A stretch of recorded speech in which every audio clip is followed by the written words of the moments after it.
జై తెలంగాణ, జై బీసీ, జై పూలే. అందరికీ నమస్కారం. తెలంగాణ జాగృతి ఆధ్వర్యంలో గత 2.5 సంవత్సరాల క్రితం నుంచి మొదలుపెట్టి మరి అసెంబ్లీలో పూలే గారి విగ్రహం ఉండాలని మేము డిమాండ్ చేయడం జరిగింది. ఆనాడు అనేక మంది అనేకమైనటువంటి మాటలని మమ్మల్ని విమర్శించారు. కానీ ఇవాళ మేము చేసినటువంటి వరుస పోరాటాలతోని దిగి వచ్చినటువంటి ప్రభుత్వం మరి పూలే గారి విగ్రహాన్ని ట్యాంక్ బండ్ మీద పెట్టడానికి వారు ప్రయత్నాలు ప్రారంభించినారు. కానీ ఇది పాక్షిక విజయం మాత్రమే. ఇక్కడ పెట్టడం అనేటటువంటిది వారి గౌరవానికి సంపూర్ణంగా మంచిదని నేను అనుకోవడం లేదు. ట్యాంక్ బండ్ మీద ఉండడంతో పాటు అసెంబ్లీలో పూలే గారి విగ్రహం ఉండాల్సిందే అనేది తెలంగాణ జాగృతి బలంగా నమ్ముతా ఉన్నది. మరి ఇవాళ కాంగ్రెస్ ప్రభుత్వం పెట్టకపోతే రేపు పొద్దున జాగృతి ప్రభుత్వం ఏర్పడ్డప్పుడైనా పూలే గారి విగ్రహాన్ని అసెంబ్లీలో ఖచ్చితంగా పెడతామని తెలియజేస్తూ ఉన్నాం.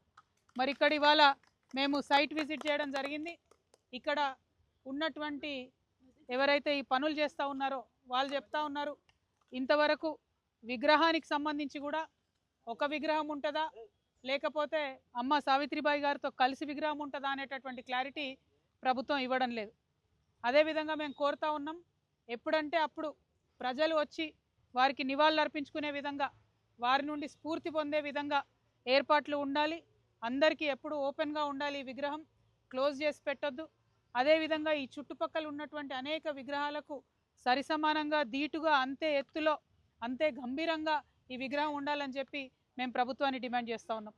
విగ్రహాలు ఒకటే కాదు, బీసీల రిజర్వేషన్ పట్ల కూడా మరి ప్రభుత్వం చిత్తశుద్ధితో లేదనే విషయం మొన్న జరిగినటువంటి మున్సిపల్ ఎన్నికల్లో మనందరం కూడా చూడడం జరిగింది.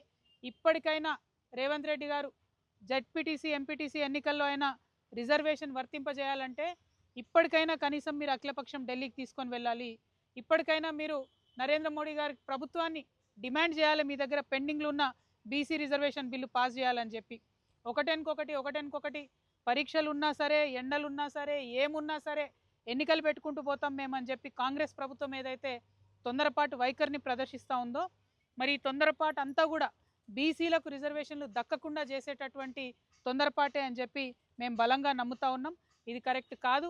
మీరు మేనిఫెస్టోలో పెట్టారు, అసెంబ్లీలో బిల్లు పెట్టారు, దీన్ని సంపూర్ణంగా అయ్యేంత వరకు కూడా చేయాల్సినటువంటి గురుతరమైన బాధ్యత మీ మీద ఉంటుందని చెప్పి ఈ సందర్భంగా తెలియజేస్తూ, మరి రాబోయే బడ్జెట్ సెషన్లో బీసీలకు మీరు మేనిఫెస్టోలో పెట్టిన విధంగా 20,000 కోట్లను ఇవ్వాలని చెప్పి నేను డిమాండ్ చేస్తూ ఉన్నాను. పోయిన 2 సంవత్సరాలు కూడా మీరు 20,000 కోట్లు పెట్టలేదు.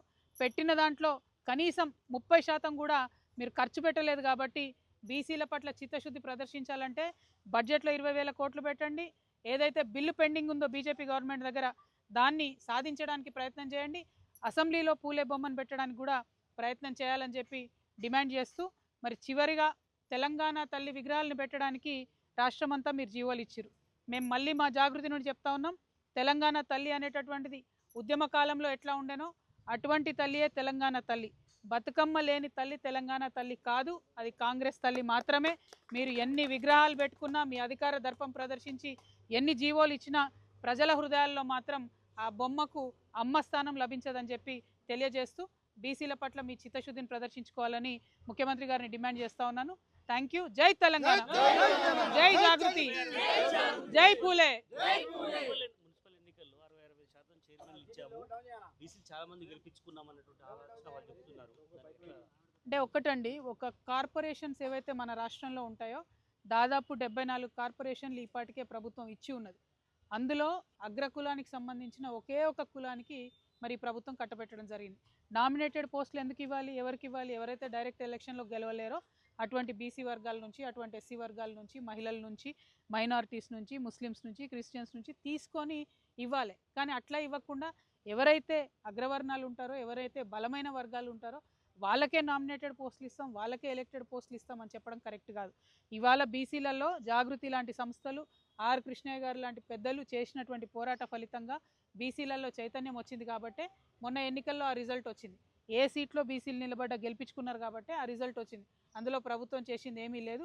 ప్రభుత్వం ఏదైతే పెడతామని చెప్పినటువంటి బిల్లు ఏదైతే ఎలక్షన్ల కోసమే కాదు నేను మాట్లాడేది, ఖచ్చితంగా విద్యలో, ఉద్యోగాలలో కూడా పిల్లలకు ఉపయోగపడుతుంది. కాబట్టి ఆ ప్రయత్నం చేయాలని చెప్పి ప్రభుత్వాన్ని నేను డిమాండ్ చేస్తూ ఉన్నాను. Thank you. Professor Jayashankar sir విగ్రహం కూడా లేదు ట్యాంక్ బండ్.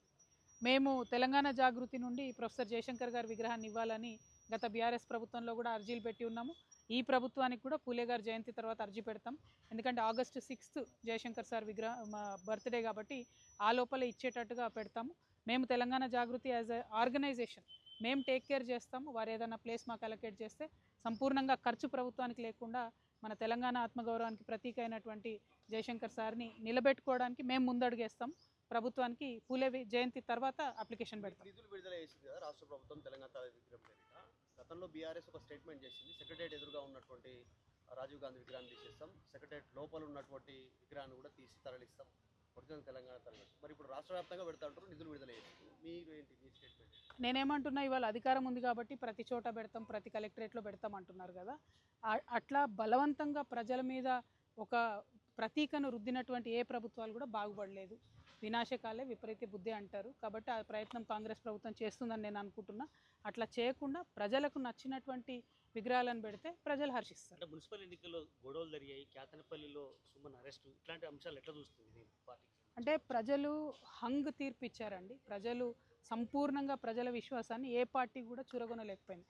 బీఆర్ఎస్ పార్టీ ప్రతిపక్షంగా విఫలమైంది కాబట్టి ఏ ఒక్క హామీ కూడా నెరవేర్చకుండా కాంగ్రెస్ పార్టీకి ఇలా బెటర్ రిజల్ట్ వచ్చింది. అదే బీఆర్ఎస్ పార్టీ అడుగడుగున నిలదీసి ఉంటే ప్రజలకు కొంచెం కాన్ఫిడెన్స్ వచ్చేది. అట్లా కాకుండా మిక్స్డ్ రిజల్ట్ రావడానికి బీజేపీ కానీ బీఆర్ఎస్ కానీ ప్రతిపక్షాలుగా విఫలమైనవి. కాంగ్రెస్ పార్టీ ఒక్క హామీ నెరవేర్చకపోయినా బెటర్ రిజల్ట్ వచ్చిందంటే డబ్బు అధికారము అన్నీ వాడుకున్నారు. ఎక్కడెక్కడైతే హంగ్ వచ్చిందో, ఇండిపెండెంట్స్ ఉన్నారో అక్కడ అన్ని చైర్మన్లు కాంగ్రెస్ే కైవసం చేసుకున్నది. సో క్లియర్గా అర్థమవుతా ఉంది. సో ప్రతిపక్షాలు ఎక్కడైతే విఫలమవుతాయో ఇట్లా ప్రజాస్వామ్యం అపహాస్యం అవుతుంది. కాబట్టి మేము ప్రతిపక్ష పాత్ర పోషిస్తున్నాం. మేము అన్ని విషయాల్లో గవర్నమెంట్ ఎండగడతా ఉన్నాం. బడ్జెట్ రాబోతా ఉంది కాబట్టి అన్ని విషయాల్లో కూడా ప్రభుత్వాన్ని అడుగుతాం. కార్యాచరణ ఉండబోతుంది. Thank you. జై తెలంగాణ.